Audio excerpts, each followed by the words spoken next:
Hey girl, hey! Today I am so excited to give you guys some of my tips and tricks on being a successful nanny and some things that I wish I knew before actually taking my first job. So let's get into it.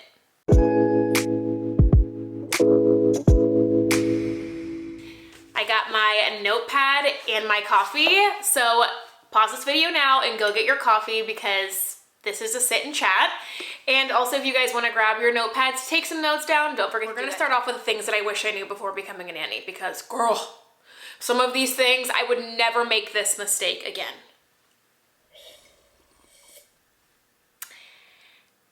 Number one, do not sell yourself short on your first nanny position. You guys, it is so easy for you just to take the first nanny job that you guys see or that is offered to you because you need experience. But let me tell you why that would probably not be the best thing for you. Let's face it, if you go into a job that you're really not liking, that you're just trying to get experience from, you're not going to stay for very long. If you don't mesh with the family, you're not going to stay for very long. If you feel like you're not being compensated for the work that you're doing, you guessed it, you're not gonna stay for very long. I made this mistake and I'm now telling you it is okay to wait and find a great job that you feel like you're valued in and that you're getting compensated for appropriately. Number two, find a job with a huge nanny community, especially live-in jobs. I took a live-in job and went from my hometown in Maryland and decided to be that girl and move all the way to Cali. Not Los Angeles or Hollywood, y'all. I was in San Martin where there really is nothing around. Like, there is no nanny community or anything like that. It is lonely. I have to say though, Gabby, if you're watching this video, hey girl, hey, you kept me there for as long as I did because we were soul sisters. We were two nannies that worked alongside each other. We were both live-ins at the same family's home, and that's all we had was each other. She had a boyfriend, but for me personally, she was my bestie because, well, there was nobody else around. It was farm country. So that is pretty much my biggest recommendation is that this job can get really lonely, that you feel like that you're surrounded by just kids all the time and you start to talk to the dishes that you're putting away. It is so important that you find friends and work for a community where nannies are very, very prominent. Number three, oh, this one drives me nuts. The families put in their little descriptions, light housekeeping. Girl, that is not light housekeeping. I'm going to let you know. Anybody that puts light housekeeping, that means that you're most likely going to be doing family laundry, you're gonna be doing a lot of vacuuming, sweeping, dusting, maybe staying to clean up the kitchen. Me personally, I really do like the cleaning portion of the job, so that doesn't bother me, but it bothers me when it almost is expected because they put in their bio of things that they want as a family, light housekeeping. When you are in your interview, ask specifically about what type of light housekeeping they mean because that is huge. Number four, a contract. This is another mistake that I made as a nanny. First starting out, I just want to get some experience under my belt so I can go apply at these larger agencies. And I didn't take a contract and I got completely fully taken advantage of. I have to tell you, it was not great. Everything that they said that I would not be doing, I ended up doing. I kept my mouth closed because I really wanted to stay at this position for at least a year to have on my resume that I stayed in this nanny position for a year. And I did not have a contract. I'm just gonna leave it there. Contracts are crucial. If you do not know where to start with your contract, I'm going to leave a basic one in the description box below. It is one that needs a lot of tweaking to fit your needs, but it is a good template and a good place to start. I have learned over the years that getting a nanny contract that's gonna be suitable for both parties takes a lot of back and forth. So don't feel discouraged if you are going back and forth making corrections. to get the nanny contract correct, because you need it for your safety, the family safety, for everything. It has everything written out, paid time off, holidays that you're supposed to be receiving, what your duties include, kids, rates. And I say kids because there is times, which this has not happened to me, but I have heard that, you know, you will start out with a family that has 2 children and the mom gets pregnant and you end up taking care of 3 children but do not get compensated for the 3rd child. Please don't make that mistake. It is important that you as the nanny have firm rules and guidelines for the family as well, just as they expect from you and the children as well. So all those things need to be written in there. And like I said, I will leave that one in the description box below. It helped me get through my first few contracts. Number 5, join nanny Facebook groups. This is also another thing that I did not do in the beginning that I wish I did, because there is always going to be nannies that are more experienced than you. There is always going to be somebody that you can learn something from. And with this, it is important that you log on to these Facebook groups and look at some of the conversations that people have. Look at the posts, look at the comments. You learn so much just from hearing other nannies' stories. It kind of makes you stop in your tracks and remember when you are going through the interview process or when you're creating your contract, things that other nannies' mistakes have made that you will not make. And I have learned so much from that group. I actually still ask questions in some of those groups. I will leave my favorite nanny groups right here so you guys can take a look, join the groups. I am in there. The conversations are so great. My favorite one though is actually the nanny break room. It is only for nannies. There is no parents in there. It is just for nannies to kind of decompress. If you got puked on that day, that is the group chat that you will go to rant your life away. It gives you tips, tricks, and hacks for doing things that you thought that you would never have to do as a nanny, ways to deal with certain situations, and you can almost guarantee that if you are in a situation, one of the nannies in that group has been in it before you and has posted about it. So that is amazing. I think we're on number 6. I would love to help you navigate your resume and help you tweak it to get yourself into some of these nanny agencies, which that is something that I'm going to talk about next. Getting these high-paying nanny jobs does not come with 0 experience. You have to have some form of experience. Usually agencies like Adventure Nannies, Manhattan Nannies, Elite Nannies, these are all nanny agencies that work with ultra high net worth families. They're gonna wanna see some experience and they're gonna wanna have a good resume. So like I said, I will leave my nanny email here. I would love to be able to look it over with you, talk to you guys about how to get into some of these agencies and to get your guys' name out there. You guys, I know how hard it is out here to find nanny jobs, but please learn from my mistakes and don't do some of the same things I did. And don't just apply to these agencies thinking that you're going to get in. You are not. Let me humble you. You are not. These agencies that are offering jobs between 80 to 120K a year are extremely competitive. And I have not even gotten into some of them. Some of the acceptance rates into these nanny agencies are 5%. It is so hard, and this line of work is actually extremely competitive.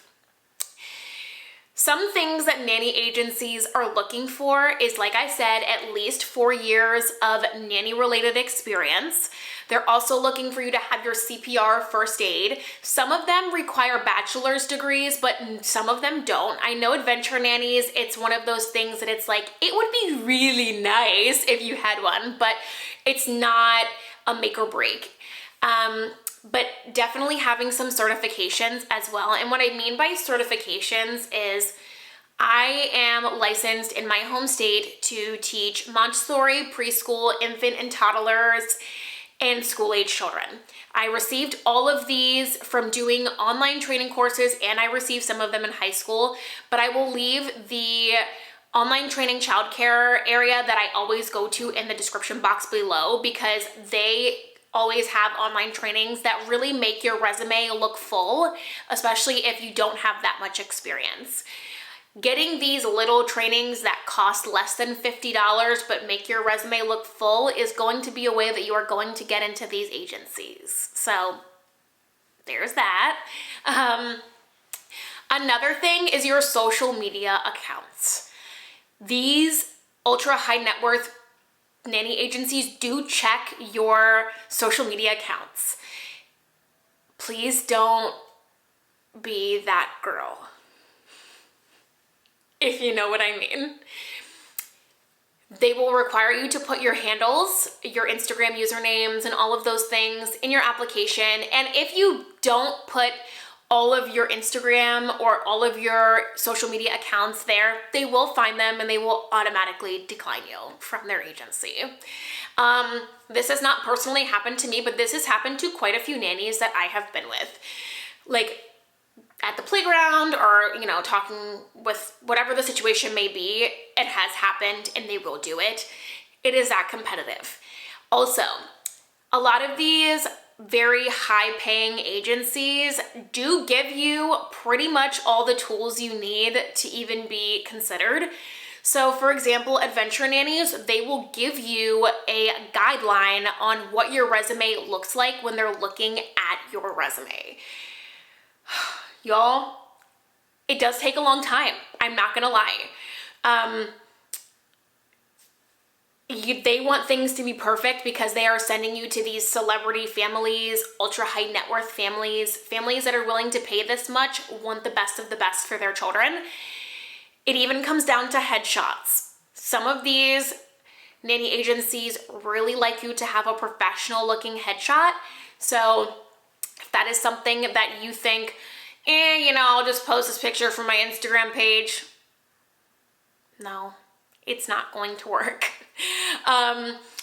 So that is my take on getting into those nanny agencies that pay over $100,000 a year.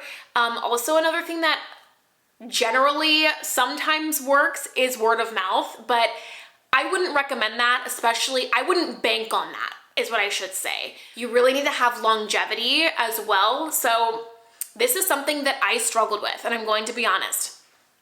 My resume is very well-rounded when it comes to me teaching, to now me going into full-time nannying. But it didn't always start out that way, and this is why my tips and tricks for success for being a nanny is so important from taking those earlier in the video, because you want to find a family that you're going to be able to grow with. You don't want to make the same mistake and just pack up your life and go somewhere because it looks good in the moment. It doesn't always look good in the moment, and that's just the reality of it. Another tip is to always trial with the family. Another mistake I made. It is so easy for you to hear everything you want to hear in the interview, and then you get there, and after a few weeks, the family starts showing their colors, and the things that might have been red flags in the interview that you kind of just disregarded because you thought it was a good job then, they start to show later. And it's so important for you to at least do, I always recommend at least a 3 to 5 day trial, especially if you're doing a live-in job. You want to make sure that the family that you're going to be residing with is going to be somebody that you're going to be able to mesh with. And luckily for me, my very first nanny family, hey Stephanie and Leslie, if you're watching this, were amazing. We were in COVID together. I mean, I gave my life to this family and these children, which they are still my babies today. But I ended up moving in with them because it was just more convenient during COVID, and it worked out fine for us. But you want to make sure that the family that you're going to move in with, you're going to be able to at least tolerate. Also, another thing, setting guidelines when you're a live-in. I'm gonna leave my thumb here. It is so easy for the family to take advantage of you when you live in the home. Ugh, that is why a contract is so important. I want to emphasize the contract because it is, like I said, it's very easy for the family to be like, oh, do you mind staying an extra hour or 2 hours working late? You know, whatever the situation may be. And it's okay for you to say no. I definitely know my first few jobs, I was like, yeah, sure. But like, I had plans that night. Like I had plans to go out. But like you feel obligated because you live inside of their home. This is gonna come with something that you're gonna have to learn and kind of understand your worth as not just a nanny, but as a person. And that's how you get nanny burnout. It's a thing. Let me try that again. Nanny burnout. Better. Yeah, if you work 12 hours a day for 7 days a week, you are gonna get nanny burnout. It is so easy to do that. You need to prioritize your health, your mental health, and everything in between. If you don't, well, you'll have nanny burnout and then you'll wanna leave. Please take my advice. I have lived this. Now I have to say I work for a really great family now. I'm back in my hometown. I live out. It's just something that works better for me. I definitely feel like I'm able to be like, nope, like I'm gonna go home. My shift is over. It's just so much better that way. Some people really love being a live-in and some people really just don't. I can give you all of my tips and tricks about being a live-in. Let me know in the description below in the comments if you guys think that I should do a live-in video because there's a lot to learn about being a live-in. Yeah.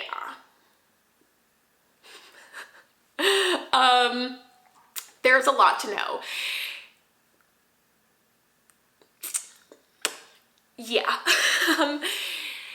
I would also like to talk to you guys about nanny shares and all of the things, how to deal with your bosses, how to deal with situations like sickness and things like that. So if this is the content that you guys like seeing, definitely make sure to hit the subscribe button and the thumbs up button. And thank you guys so much for being here. I hope that you guys took a little bit from my video about tips and tricks on how to be a nanny and how to get good paying jobs and don't settle for anything less because you are worth more than that. I'm telling you that.